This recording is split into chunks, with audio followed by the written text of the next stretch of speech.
Who cares about men's health? We talk about the core four, which is to be healthy now and in the future. You need to focus on your nutrition, your activity, your emotional health, and also your sleep. Plus the one more, you got to know your genetics. You would think that focusing on and maintaining those things would be easy, but a lot of times they're not. So that's why a lot of us make resolutions at the beginning of the year. That's why a lot of people take part in challenges at the beginning of the year to try to refocus and work on one of those aspects or many of those aspects. Producer Mitch talked about on our last show when we were talking about the letter to ourselves, something he's doing. And Troy and I were both intrigued. It's called Project 50. So Mitch, what's this Project 50? Talk to us. So Project 50 is a 50-day challenge. So you set up a calendar, you mark out your 50 days, and you commit to following 7 rules. And these 7 rules you need to do every single day for 50 straight days. And the concept is that over 50 days, if you stick to these 7 rules, you'll basically be a different person than you were when you started. And that's kind of the thing that really shocked me, and what got me interested in it is you see some of these posts and it's everyday people to begin with. And then 50 days later, they look healthy. They're excited about life. They're sharing some of the new skills and talents that they've worked on. They talk about their mental health being improved, etc. For me, I'm really excited to, just commit to 50 days. I'm going to tell you right now, there's some things that I will not be doing after 50 days, but simple 7 rules, do it for 50 days, see how you feel. All right. And what are the 7 things? Yeah. What are the 7 rules? Here we are. Rule number 1, wake up before 8 a.m. every single day. Nice. That's a good start. But the caveat is you have to get at least 6 hours of sleep a night. So for me, I guess during quarantine in particular, it got really hard to get up even a minute before work was supposed to start, like you're working from home. Like, why would I get up? Why would I treat myself? Right. It's like, I can roll over and get turn on the MacBook from bed. Like, why would I get up? So you start out just waking up, but that other part kind of goes in with our core 4 is make sure you get enough sleep. Right. And so after waking up 6 a.m. every single day, for me, at least, that's when I've been getting up. I'm starting to find my sleeping patterns have been changing. And I really enjoy the mornings, actually. I've really been liking that part of it. All right. Well, before we go to rule 2, I think Troy wanted to say something, and I have a question about this 6-hour sleep thing. That doesn't seem like enough to me, but... Yeah, it doesn't either to me. But I like, too, that it just says just wake up before 8 a.m. because I think if you stick to that and you just stick to that routine, you're going to get the 6 hours or 6 plus. It says get at least 6 plus hours. So I kind of like it that it doesn't say get 8 hours of sleep a night or get 7 hours of sleep. It just says get up before 8 a.m. And my guess is if you do that long enough, you will fall asleep at night and you will get that sleep. Oh, sure. Just because your sleep pattern will shift. You'll have to. You'll naturally just want to fall asleep because yeah. Okay, cool. All right. Yeah. All right. So the reason you like it is rule number 2. What's rule number 2? Rule number 2 is do your morning routine. Now, the morning routine has its own little set of rules, and it's 1 hour, no distractions. So no phone, no social media. If you have enough time, you can go meditate, walk, simply deep think, whatever. So you have an hour that you need to kind of create a routine of your own that does not involve hopping on your phone. For me, I've always wanted to do some meditation stuff. So I've been able to meditate. I make myself a breakfast. I do the morning pages, which I think Scott's mentioned before, where you just take out a journal and write your thoughts down for 3 pages worth just to kind of get it out of your head. I've put on a jacket and walked, in the morning for that hour. I don't know if maybe I'm the only diehard millennial in the room, but I'm used to waking up and immediately hopping on my phone. Yeah. I'm used to immediately checking the news and doom scrolling and seeing what everyone's doing on social media and texting and getting work emails and everything. And just leaving my phone on airplane mode or do not disturb mode for that first hour and listening to music and just taking that hour for me has been amazing. Even if I don't end up meditating, even if I don't end up doing all the pages or whatever, just having that hour has really kind of helped get me some perspective and lowered my anxiety. Do you have a morning routine, Troy? I do. And I think what we're going to find is as Mitch goes through a lot of these other things, you can really combine these to where you are bringing these other things into that morning routine. I will say, as I'm hearing Mitch talk, I really like the idea of not checking email in the morning. I don't check work email the first thing in the morning, but I'm looking at texts I might have received while I was sleeping or whatever, or checking personal email. So I like the idea of just completely eliminating that. I have a kind of a similar routine. So a few years back, I would set my alarm for 6 a.m. to get up in the morning, and then I'd hit snooze till like 7:45, right? And I'm just like, this is dumb. First of all, it's annoying to my wife. And second of all, either sleep till 7:45 or get up at 6. So I implemented a morning routine with the morning pages. I have a 1/8-ounce cup of coffee in the morning. It's since expanded into, I do some physical therapy exercises, which I really enjoy, some stretches in the morning. I make my breakfast. And I really look forward to that routine. Like at first, that's kind of what got me out of bed when I struggled with that for a long time. So that time just to yourself and just kind of having a habit you don't have to think about too much that you kind of enjoy is really, really useful. So cool. Yeah. I agree. Yeah, I like to exercise. I mean, that's what I do. But but I think, again, Mitch is going to get to that where it seems like some of that stuff you could tie in where your morning routine involves, some of the things he's going to mention here shortly.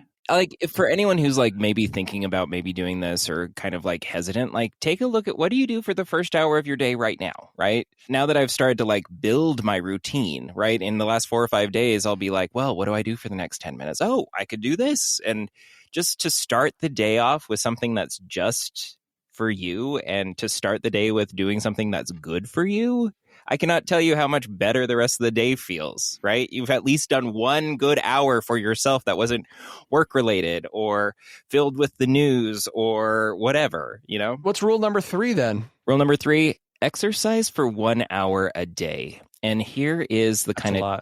It is. Here's the twist to it all, though, is that 1 hour can be based on your fitness level, and that includes walking, stretching, running, yoga, bike, gym, whatever. And so I originally was like, oh man, I can barely do half an hour yet. I'm still trying to get back into the swing of everything. But some of the people online, it's like, hey, well, I do a 30-minute weight routine in the morning, and then I go for a 30-minute walk with my dog in the evening, right? And there's an hour. You have some people that are doing stretches, mornings or evening stretches just before bed, and they'll do that for about 15 minutes or so. And so you kind of build in an hour worth of activity, whatever it is, whether it be, getting your heart rate and sweating for those 30 minutes a day, like we've talked about on our show, or just being a little more active and walking and working on yourself in one way or another. And so for me, I've been having a hard time getting up to that full hour of, say, cardio or that full hour of a really heavy weight set that I've been trying. So I've been doing a walk, and it's been great. It's been absolutely, I feel tired at night and I feel like I have more energy, and it's been really, really cool.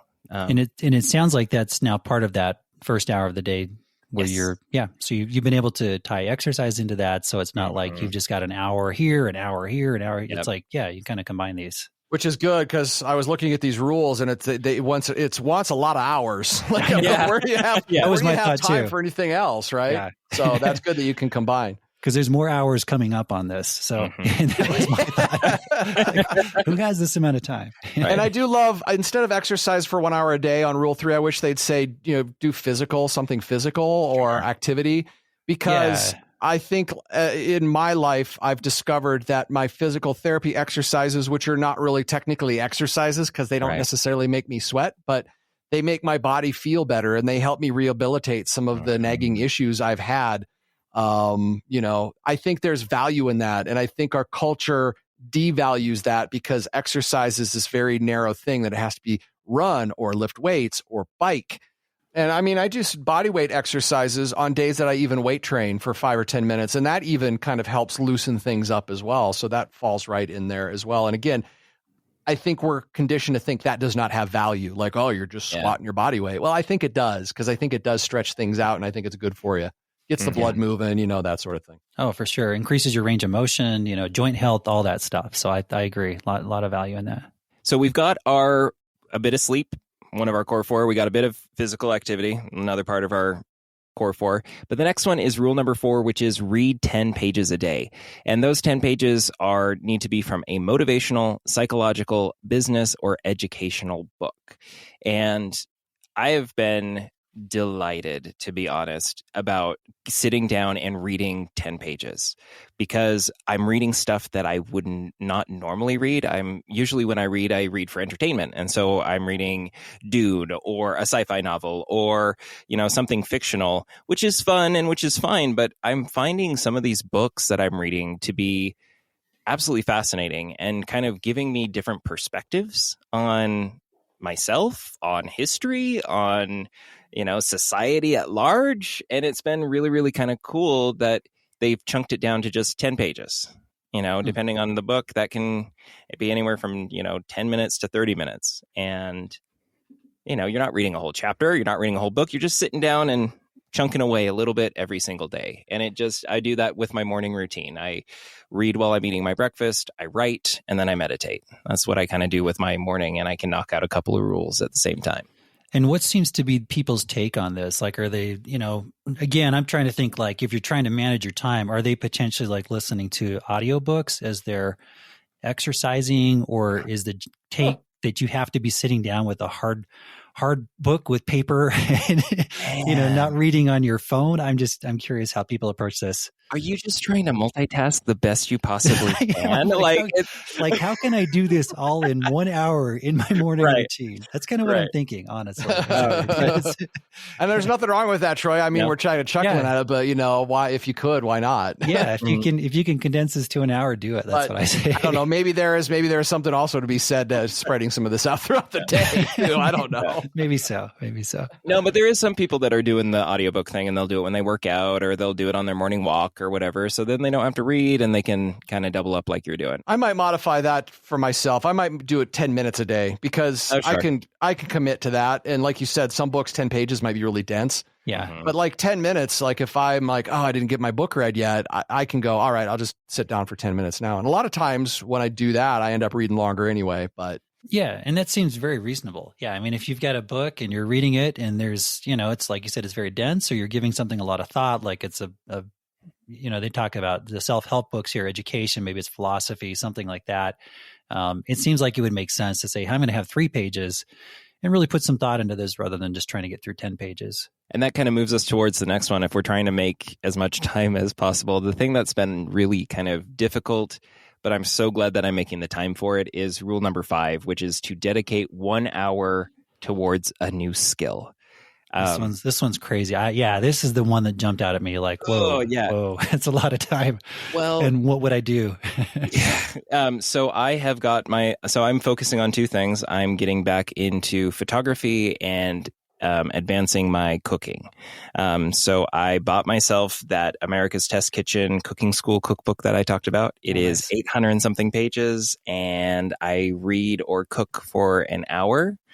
And then I got another book that's about photography, and I got myself a new camera, and in the coming weeks they have little activities, so I'll go out for an hour, snap some pictures, and come back. And originally it was just like, oh my God, I'm not doing anything but Project 50 the last couple of days. There's just so many. Yeah, when I looked at this, I thought the same thing. I know. But let me tell you right now, I have appreciated so much chunking out an hour of my day just to learn something. Huh. Like, sure. When was the last time you did that? I mean, outside of like a school environment where you just had to go to class because that's what you had to do, but just something that you're interested in, just doing it for an hour. We always say we don't have time to do it. We always say, oh man, how are we going to fit that in? Well, I'm day 5 now, and I've learned everything I need to learn about how to make substitutions in every dish I can imagine, right? This is a new power, a new skill I have that will help me the rest of my life. And it's only happened because I spent an hour of my life doing it.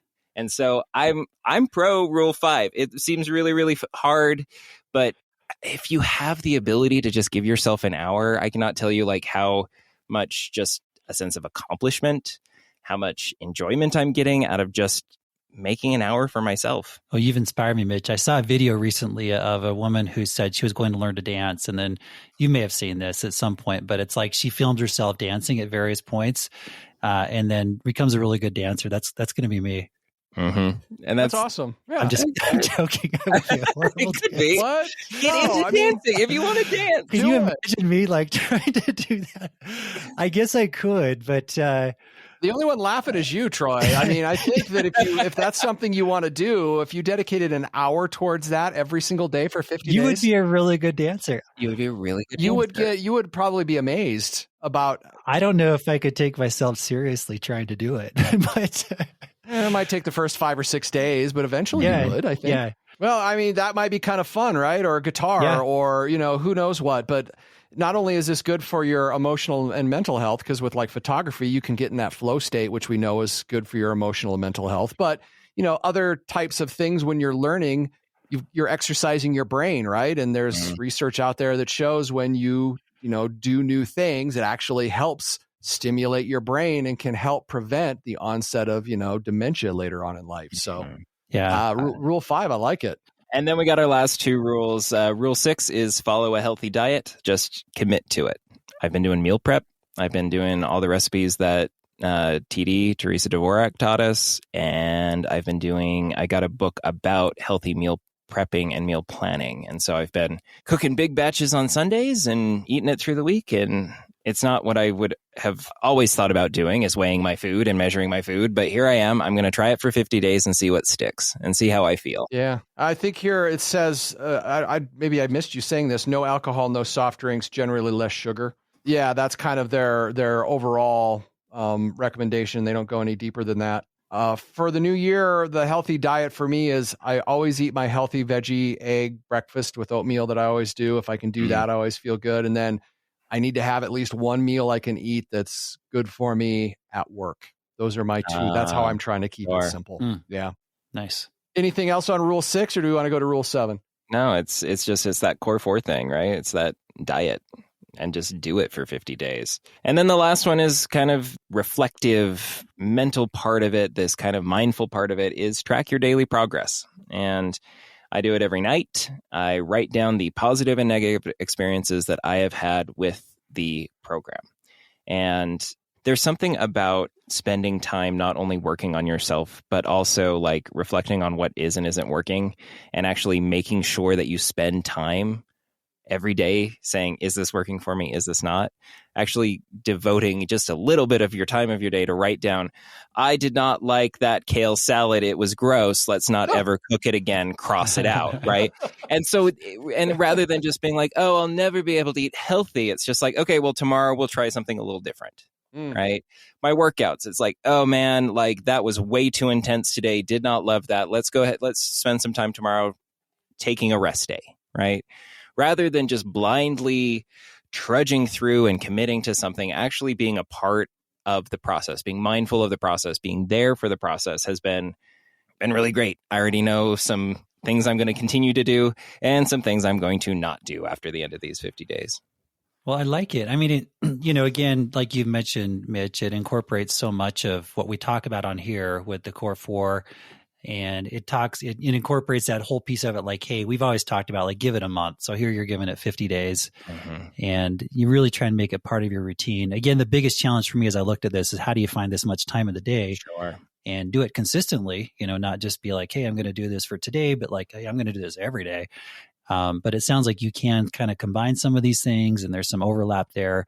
Yeah, I like it. I like what you're seeing with it too. And I'm going to say, Troy, if you're like me and Mitch, if you're like me, like I initially looked at that and I thought that's a lot of hours. And then after I listened to Mitch, how you were incorporating your life, it reminded me that, there's a beauty to committing to something because we, I think, as a species, like to figure things out, right? And you can initially look at something and dismiss it, but once you dive into it and it's part of your life and you're like, wow, this is going to take more time than I'm ready to do. How can I make this more efficient? How can I combine some things? You start figuring out how to integrate it in your life, which is also an important part of this whole process, I think, is, realizing that it might be different for you. It might be different for me, but I can incorporate this into my life. And I enjoy problem solving like that. So I don't know if that's been enjoyable for you, that aspect of it, but that's a good reminder hearing you talk. So thanks for that, Mitch. What do you think, Scott? Are you going to do it? I already get up before 8 a.m. I have a morning routine. I think I could manage this exercising for 1 hour a day. Read 10 pages a day. Sure. The new skill, as rewarding as that sounds, I just don't know where I find that hour. Healthy diet is something I'm trying to work on, and I do a daily journal anyway. So I'm kind of doing a lot of this. The only thing I'd have to commit to would be an hour towards a new skill, and I'm still in my master's program, and I just don't know that I have that time right now. But after school, I might be able to do that. But maybe I'll think about it. Maybe there's a way I can incorporate that in my life. I'm going to take my own advice and not be dismissive and see if there's a way I can maybe incorporate that. I know. I'd love to find a way to make that piece more practical. That's my biggest hesitation. Like you said, Scott, I feel like on these other things I'm doing pretty well. Obviously, the night shifts throw me off on the getting up and all that kind of stuff. But in terms of just the new skill piece, like an hour a day, that's a lot. Maybe I'll do 15 minutes a day. I don't know. And maybe you combine rule 3, which is exercise an hour for a day or get activity, and rule 5, a new skill. And that new skill is dancing. And then there's probably a lot of great YouTube videos. And just think, man, you thought Laura was excited when you cooked her a meal. You know how excited she would be if you took her out dancing and you dance, I was thinking more like break dancing, like pop and lock kind of stuff. So that's kind of where I was going with this. Yeah, not so much social dancing. All right, fair enough. Okay. I don't know if she's going to think that's quite as cool, but I was thinking that'd be pretty cool. So, when you take her out to Main Street and set down your piece of cardboard and start popping and locking and street battling with the locals. My hat out there, for some money. That's what I envisioned. So all right, well, sure. We'll see. We'll see how it works out. Let's all check in with each other in 30 days and see how this works. Is that, or not good. 30 days, but like halfway. So the halfway point. Yeah. And then we'll do it at the end as well. Yeah. Mitch, it sounds fun. Look forward to this journey with you, and maybe we'll join you on parts of it. Well, I guess we'll find out. I don't think Troy's going to really try a new skill. And I guess if I'm being honest, I probably am not either, but I'm going to do it just because you said that, Scott. Just because you said it. But I'm going to commit 10 minutes a day. That's what it's going to be. Right now, I'm feeling good. 10 minutes a day. I'm going to learn a new skill 10 minutes a day. I can't wait to find out what that skill is. That's going to be fun. Me too. I have no idea.